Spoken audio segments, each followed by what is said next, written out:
தமிழ் எங்கள் மூச்சு, தமிழுக்கு அமுதென்று வேர், அந்த தமிழ் இன்பத்தமிழ் எங்கள் உயிருக்கு நேருங்கள்.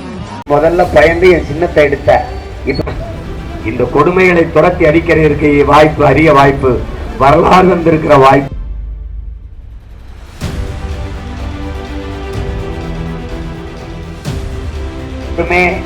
கூட்டணி தான் பெரிய கட்சி என்பது ராகுல் கிட்டே கிடையாது. இது மாற்றத்திற்கான எளிய மக்களின் புரட்சி என்கிற முழக்கத்தை முன்வைக்கும்.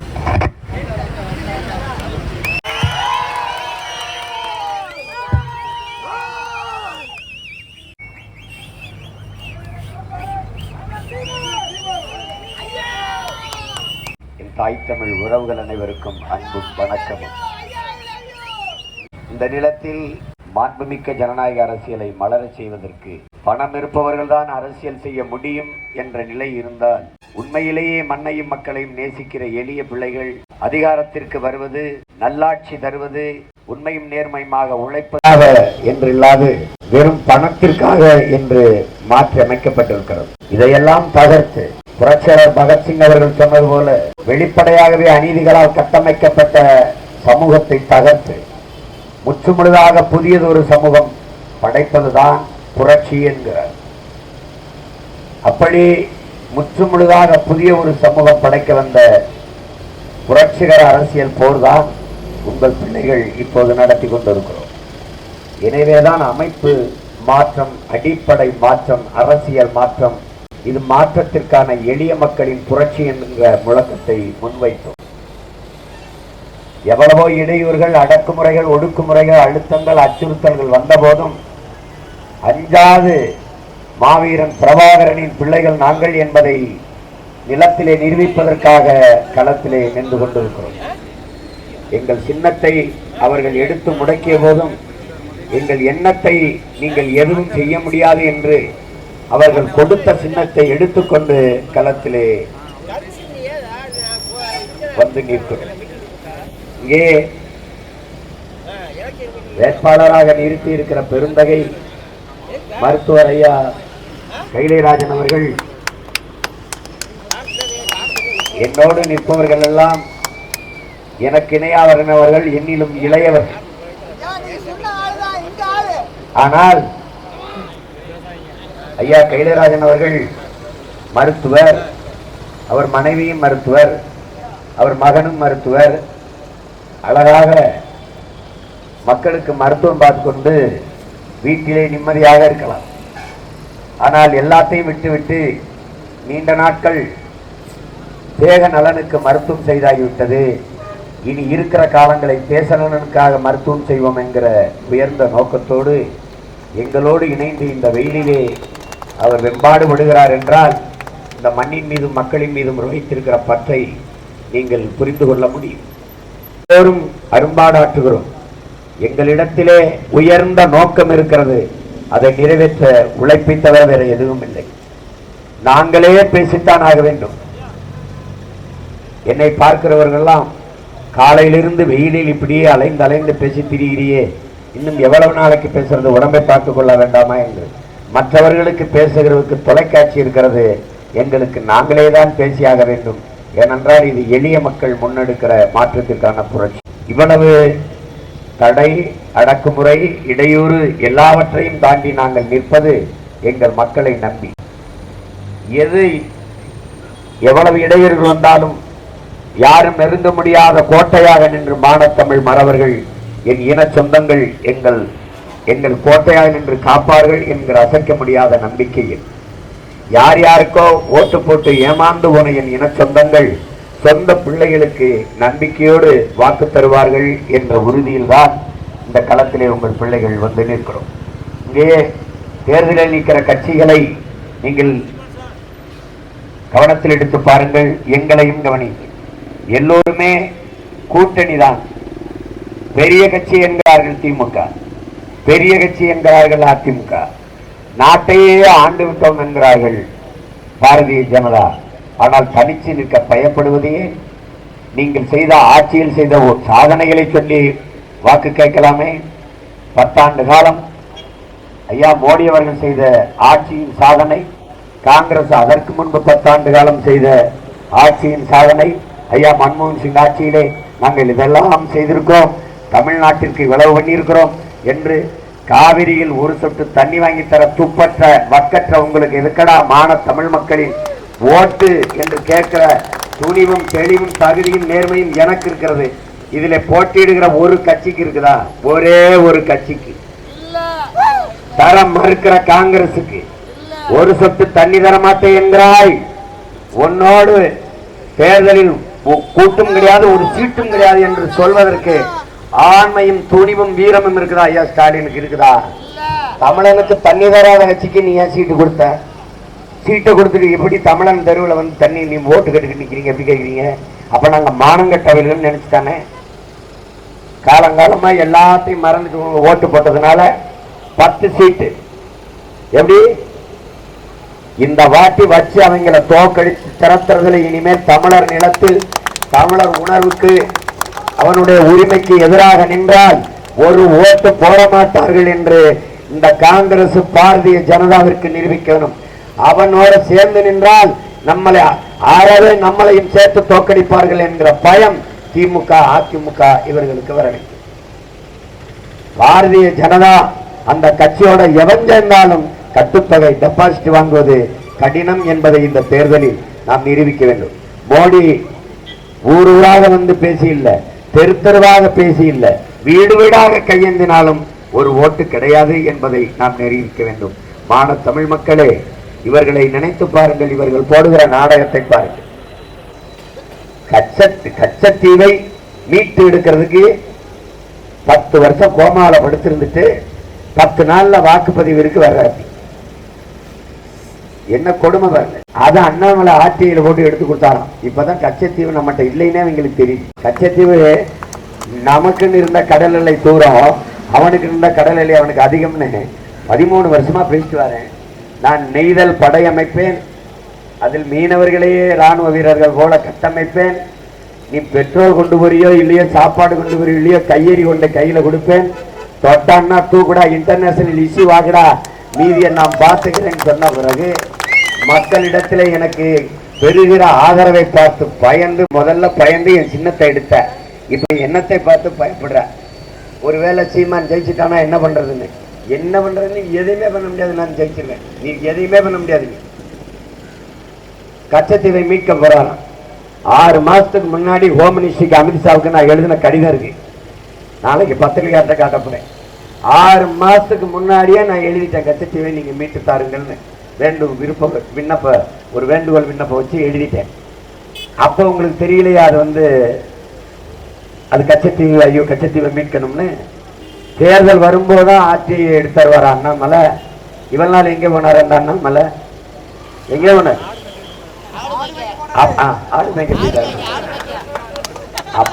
அப்படியே அவர் தமிழீழத்திற்கும் ஒரு ஆட்சியை போட்டார்னா, இலங்கைக்கு கொடுத்த கச்சத்தீவை திருப்பி எடுக்கிற வலு இருக்கிற நீங்க, அதிகாரம் இருக்கிற நீங்க, இலங்கையை 2ஆ பிரிச்சு தமிழீழத்தை எங்களுக்கு பெற்றுத்தர முடியாதா? முடியும்ல? அவ்வளவு அக்கறை என் இனத்தின் மீது உங்களுக்கு இருந்தால் இதையும் செய்யலாம்ல. இந்த நாடகத்துக்கு ஏமாறுகிற ஏமாளிகளோ கோமாளிகளோ அல்ல தமிழ் மக்கள் என்பதை நாம் இந்த தேர்தலில் நிரூபிக்க வேண்டும். பாரதிய ஜனதா மட்டுமல்ல, பாரதிய ஜனதாவோடு எவன் சேர்ந்தாலும் என் இனத்தின் எதிரிதான், எங்கள் பகைவன் தான் என்று. அன்பு மக்களே, காங்கிரஸ் நமக்கு 1/2 நூற்றாண்டு கால பகை, ஆனால் பாரதிய ஜனதா 3000 ஆண்டுகள் பகை. நல்லா கவனிச்சுக்கணும். நம் பரம்பரை பகை. RSS பாரதிய ஜனதாவை எதிர்ப்பது என்பது தமிழர் ஒவ்வொருத்தனுடைய மரபணுவில். அவன் எதற்காகவும் நிற்க மாட்டான் காங்கிரஸ், இந்த பிஜேபி. இந்த வார் விச செடியை உன் நிலத்தில் முளைக்க விட்டுறாத. அவன் நம் நிலத்தை நஞ்சாக்குற பார்த்தீனிய செடி, சீம கருவேல மரம், அதையாவது வெட்டி அடுப்பறிக்கலாம். இவங்களை எதையும் செய்ய முடியாது. இந்த நாட்டுக்குள் அவர்களை நுழைய விட்ட வெள்ளக்காரனையாவது போராடி விரட்டுவதற்கான சுதந்திரத்தை, ஒரு ஜனநாயகத்தை வைத்திருந்தார். நம்முடைய தலைவர் மேதகவி பிரபாகரன் அவர்கள் கூறுகிற போது, வெள்ளைக்காரர்கள் நம்மளை அடிமைப்படுத்தி ஆண்டார்கள், ஆனால் அவர்களை எதிர்த்து போராடுகிற ஒரு ஜனநாயகத்தையாவது வைத்திருந்தார்கள், அந்த உரிமையாவது நமக்கு தந்தார்கள். என் அன்பு தம்பி தங்கைகளே, அடிமை இந்தியாவில் ஒரு காந்து போராட முடிந்தது. அடிமை இந்தியாவில் ஒரு சுபாஷ் சந்திர போஸ் பிறந்து ஒரு ராணுவம் கட்ட முடிந்தது வெள்ளைக்காரனை எதிர்த்து. அடிமை இந்தியாவில் பகத்சிங்கும் ராஜகுருவும் சுகதேவும் போராட முடிந்தது. அடிமை இந்தியாவில் நமது பாட்டன் முப்பாட்டன்கள் தீரன் சின்னமலை, பூலித்தேவன், மருதுபாண்டியர், வெள்ளையத்தேவன், அழகுமுத்துக்கோன், சுந்தரலிங்கனார், வன்னிக்காரடி எத்தனையோ பேர் நம்ம போராட முடிஞ்சது. பெரும்பிடுகை பண்டார வன்னியன் நம்ம முன்னோர்கள் பாட்டனார்கள் எத்தனையோ பேர் போராட முடிஞ்சது. ஆனால் விடுதலை பெற்ற இந்தியாவில் சுதந்திரம் போராட்டம் என்கிற எண்ணம் இருந்தால் நீ கருவிலேயே கலைத்து அழிக்கப்படுவாய் என்பதை புரிந்து கொள். இவர்கள் வெள்ளைக்காரனை விட பேராபத்தானவர்கள். உரிமையை பறிப்பார்கள். அது என் உரிமை திரும்ப கொடு என்று போராடினால் தேச துரோகி என்ற பட்டத்தை கட்டி நம்மளை அடக்கி ஒடுக்கி அழிப்பார்கள். இது நடந்திருக்கிறது, நடந்து கொண்டும் இருக்கிறது. இவர்கள் அந்த போராடுவதற்கான உரிமையும் தரமாட்டார்கள். உங்களுக்கு சொல்லுகிறேன், இந்த திராவிட இந்த இந்திய கட்சி கும்பல்கள் செய்தது. மாற்றுத்திறனாளிகள், மதிப்புமிக்க பெருமக்களே, என் அருமை தாய் தமிழ் சொந்தங்களே, எண்ணிலுமில்லையே தம்பி தங்கைகளே, மாற்றுத்திறனாளிகள், பார்வையற்றவர்கள், நடக்கும் திறனற்றவர்கள், கேட்கும் திறனற்றவர்கள் தங்களுக்கான உரிமையை கேட்டு கோரிக்கை வைத்து போராடுகிற போது இது இரண்டாவது முறை அம்மையார் ஜெயலலிதா ஆட்சியிலும் நடந்தது, ஐயா ஸ்டாலின் ஆட்சியிலும் நடந்தது. நள்ளிரவிலே அவர்கள் போராட்டத்தை கலைக்க, அவர்களுக்கு பெறுகிற ஆதரவை பார்த்து போராட்டத்தை கலைக்க லாரியை அவர்களை தூக்கி தூக்கி போட்டு ஒரு மூட்டையை தூக்கி போடுவது போல பல மைல் பல கிலோமீட்டர் தள்ளி கொண்டு போய் இருட்டிலே இறக்கிவிட்டு வந்த ஈன பிறவிகள் இவர்கள் என்பதை நீங்கள் மறந்துவிடக் கூடாது. அவர்கள் குரலற்றவர்கள். அவர்களுக்காக அந்த நேரத்தில் குரல் கொடுக்க எவரும் இல்லை. இப்போது அவன் உடன் பிறந்தவன், நான் குரல் கொடுக்கிறேன். இதையெல்லாம் மனசில் வைத்துக் கொள்ளுங்கள். இங்க வாருங்கள். அதிகாரம் என்பது அரசு என்பது, அதிகாரம் என்பது அரக்க குணமும் இரக்கமற்ற மனமும் கொண்டது. அதற்கு கண்கள் இருக்குது, கண்ணீர் இல்லை. அதற்கு காதுகளே கிடையாது, காதுகளே கிடையாது. நீங்க எவ்வளவு கத்தினாலும் அது காதில் விழாது. நீல கால்கள், நீல கால்கள், அகன்ற வாய்கள், அகன்ற வாய், நீல கால்கள். இதுதான் ஆட்சியாளர்களுக்கு உண்டு, அதிகாரத்திற்கு உண்டு. நீ நியாயம் உரிமை எல்லாம் கேட்டு போராடுகிற போது நீல கால்களை வைத்து மிதிக்கும், அகன்ற வாயை வச்சு பேசி அதை நியாயப்படுத்தும். ஆனால் நீ செத்து விழுந்தாலும் ரத்தம் சிந்தாலும் கத்தி கதறினாலும் அது காதில் விழாது, அதுக்கு காதுகள் கிடையாது. கண்ணீர் இருக்கும், அதையெல்லாம் நல்லா பார்க்கும். கண் இருக்கும், கண்ணீர் வராது. இதனால்தான் அரக்க குணமும் இரக்கமற்ற மனமும் கொண்டது அதிகாரம். இந்த அதிகாரத்தை தகர்த்து இரக்கம் கொண்ட மனம் படைத்த ஒரு அரசை நிறுவ வேண்டும் என்றால் உனக்கு வழியே கிடையாது. நாம் தமிழர் கட்சிக்கு மைக்கு சின்னத்தில் வாக்கு செலுத்துவதை தவிர உனக்கு வழி கிடையாது. நான் யார்? கருணாநிதியின் வாரிசா இல்ல உதயநிதி போல ஸ்டாலினின் வாரிசா இல்ல எங்க அப்பா அமைச்சரா இருந்து நான் எம்பி ஆனா எப்படி கட்சி பாரு? மகன் எம்பி, அப்பா இங்க அமைச்சர். மகன் இங்கே எம்பி இருப்பார், அப்பா அங்க அமைச்சரா இருப்பார். மகன் எம்எல்ஏவா இருப்பார், அப்பா அமைச்சரா இருப்பார். ஒரு மன்னர் விஜயநகர பேரரசு காலத்துல விஸ்வநாத நாயக்கருங்கிற பேரரசர் நமது பாட்டன்கள் பூலித்தேவன், அழகமுத்துக்கோன், கட்டபொம்மன் இவர்களையெல்லாம் பாளைய மன்னர்களா குறுமன்னர்களா ஆக்கி ஆள வச்சது போல இந்த இவர் இருக்காரு பாருங்க, இந்த ஸ்டாலின் அவர் பேரரசர். குறுமன்னர்கள் யாருன்னா KKSR ஒரு குறுமன்னர், நேரு ஐயா ஒரு குறுமன்னர். இந்த ஒவ்வொருத்தரும் அவர் வருவார், அப்புறம் அவர் மகன் வருவார், அப்புறம் அவர் வருவார், அவர் மகன் வருவார். வழி வெளியே பட்டம் சூட்டி ஆழ்வார்கள். நாம் என்ன பண்றது? நடுத்தரவில் நின்று கத்திக்கிட்டு செத்து போக வேண்டியதான். என்னை கேட்டான் ஒருத்தன், என்ன சீமா நீ முதலமைச்சராக இருக்கா கட்சி ஆரம்பிச்சிருக்க? இல்லைங்க, நான் முச்சந்தில் நின்று கத்திக்கிட்டே சாகிறதுக்கு தாங்க கட்சி ஆரம்பிச்சிருக்கேன் என்று கூட நான் சொன்னேன். தமிழர்கள் இந்த நாட்டை ஆளுவதற்கான எண்ணமே வந்துவிடக்கூடாது என்று இவர்கள் நம்மளை எண்ணி கருதி வீழ்த்துவார். இதை புரிந்து கொண்டு அறிவார்ந்த தமிழ் சமூக தம்பி தங்கைகள், என் அன்பு சொந்தங்கள், இந்த தேர்தலில் நாம் தமிழர் கட்சிக்கு வாக்கு செலுத்தவே. மிகுந்த சமூக மதிப்புமிக்க கடும் உழைப்பாளி, திண்டுக்கல் மதுரையிலே தன்னலமற்று மருத்துவ சேவை செய்த மகத்தான பெருந்தகை நம்முடைய ஐயா கைலை ராஜன் அவர்கள். அவர்கள் மதுரையில் தான் நிற்க இடம் கேட்டார்கள். இல்லை இல்லை, நீங்கள் அந்த மண்ணின் மகன், நீங்கள் திண்டுக்கல்லிலேயே போய் நில்லுங்கள் என்று நான் நிறுத்தினேன். ஆரம்பத்தில் அவர்கள் பாரதிய ஜனதாவுக்கு ஆதரவாக அந்த கருத்தியலோடு நின்றவர்கள். அது நான் வந்த பிறகு, என் பேச்சை கேட்ட பிறகு, அது தவறு, என்னுடைய அரசியல் தமிழ் தேசிய அரசியல் தான் என்று முடிவெடுத்து விட்டு இந்த களத்திலே வந்து நம்மோடு இணைந்து நம்முடைய கருத்தியலுக்கு கைகளுக்கு வலு சேர்க்க நமக்கு துணையாக வந்து நின்றிருக்கார்கள். இந்த வயதில் அவருக்கு இருக்கிற மருத்துவ படிப்பிற்கு அவர் நிம்மதியாக வாழலாம். ஆனால் எல்லாவற்றையும் விட்டு விட்டு வெயிலில நின்று நம்மோடு வேர்க்க விறுவிறுக்க நடந்து வாக்கு சேகரிக்கும் தேவை கிடையாது. தான் வாழ்ந்தது போல இன்னைக்கு நம்ம பிள்ளைகள் மருத்துவம் படிக்கிறது கனவாகிவிட்டது. ஒடுக்கப்பட்ட உழைக்கும் மக்களின் குடும்பங்களிலிருந்து எவருமே மருத்துவம் படிக்க முடியாது என்ற நிலைக்கு தள்ளப்பட்டு நிற்கிற நிலையில் அதையெல்லாம் மாற்ற வேண்டும் என்ற மகத்தான பெருங்கனவோடு இந்த களத்திலே வேட்பாளராக நிற்கிற நம்முடைய ஐயா கைலை ராஜன் அவர்கள். என் அருமை சொந்தங்களே, பேரன்புமிக்க என் பெற்றோர்களே, உங்களை நம்பி நிற்கிற இந்த பிள்ளைகளுக்கு மைக்கு சின்னத்திலே நீங்கள் வாக்கு செலுத்தி என்னுடைய மதிப்பிற்கும் மரியாதைக்கும் உரிய நம் இனத்தின் ஒரு அடையாளமாக இருக்கிற மருத்துவர் கைலை ராஜன் ஐயா அவர்களுக்கு நீங்கள் மைக் சின்னத்திலே வாக்கு செலுத்தி வெற்றி பெற செய்யுங்கள். எங்களின் வெற்றி உங்களின் வெற்றி, நீங்களும் நானும் பிறந்த தமிழ் பேரினத்தின் வெற்றி. நீங்கள் எல்லோரும் நாம் தமிழர் என்று ஒரு கட்சி என்று கருதி கொண்டிருக்கிறீர்கள். இல்லை என் அன்பு சொந்தங்களே, நாம் பிறந்த பெருமை மிக்க தமிழ் பேரினத்தின் அடையாளம் தான் நாம் தமிழர் என்று. அந்த அடையாளம் ஓங்கி உயர்ந்து உலக அரங்கிலே எல்லோரும் வியக்க வைக்கிற அளவுக்கு திரும்பி பார்க்க வேண்டும் என்றால் நம்முடைய வெற்றி உறுதியாக இருக்க வேண்டும். இந்திய ஒன்றிய பாராளுமன்றத்திற்குள் உழைக்கும் மக்கள், அடித்தட்டு மக்கள், உரிமை இழந்து நிற்கும் என் மக்களின் உரிமை குரலாக எங்கள் ஐயா கைலைராஜன் அவருடைய குரல் ஒலிக்க வேண்டுமானால் இந்த மைக் சின்னத்தில் நீங்கள் வாக்கு செலுத்த வேண்டும். எல்லோரும் அவரவர் கட்சிக்கு அவரவர் சின்னத்திற்கு வாக்கு கேட்கிறார்கள், ஓட்டு கேட்கிறார்கள். ஆனால் பாருங்கள், என்னுடைய சின்னம் இல்லாமல் எவராலும் ஓட்டு கேட்க முடியாது என்கிற நிலை உருவாகி போய்விட்டது. இதே நிலைதான் நாம் தமிழர் கட்சியும் அவன் அன்பு தம்பி தங்கைகளும் சீமானும் இல்லாத தமிழ்நாட்டில் இந்த அரசியலே செய்ய முடியாது என்கிற நிலை உருவாகிவிட்டது. இப்பதான் ஆரம்பிச்சிருக்கேன், 3 நாள் தான் ஆகுது. இன்னும் 16 நாட்கள் இருக்கு. இந்த 3 நாட்களே பதறி எவன் என்ன செய்யணும்னு தெரியல, ஓரமாக உட்காந்து ஒப்பாரி வச்சுக்கிட்டு இருக்கான். நான் எழுப்புகிற கேள்விக்கு எவர்கிட்டையும் பதில் கிடையாது. மோடி கிட்டையும் கிடையாது, ராகுல் கிட்டையும் கிடையாது, ஐயா ஸ்டாலின் கிட்டையும் கிடையாது, ஐயா எடப்பாடி கிட்டையும் கிடையாது, ஒருத்தட்டையும் கிடையாது.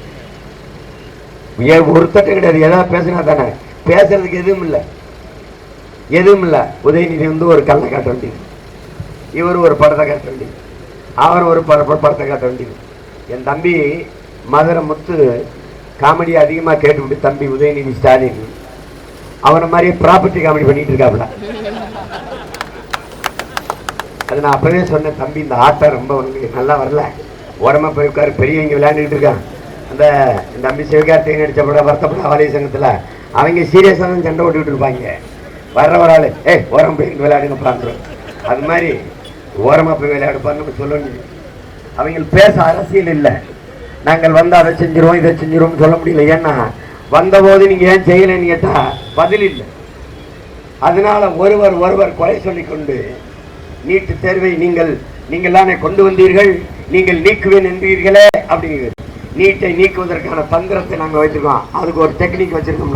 அந்த டெக்னிக் என்ன இவர் கேட்க, இவன் அது இல்லை உங்களுக்கு சொல்ல முடியாது. நீங்க சொல்ல கொடுமை, இந்த கொடுமைகளை துரத்தி அடிக்கிறதற்கு வாய்ப்பு, அரிய வாய்ப்பு, வரலாறு வந்திருக்கிற வாய்ப்பு இந்த தேர்தலிலே நம் எல்லோருடைய மதிப்பிற்குரிய ஐயா மருத்துவர் கைலை ராஜன் அவர்களை வெற்றி பெற செய்யுங்கள்.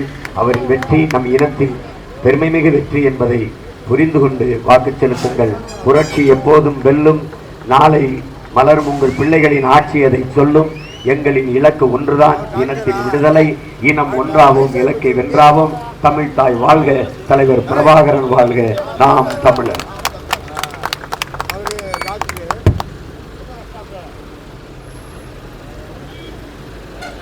இது மாற்றத்திற்கான எளிய மக்களின் புரட்சி. வாக்களியுங்கள் மைக் சின்ன.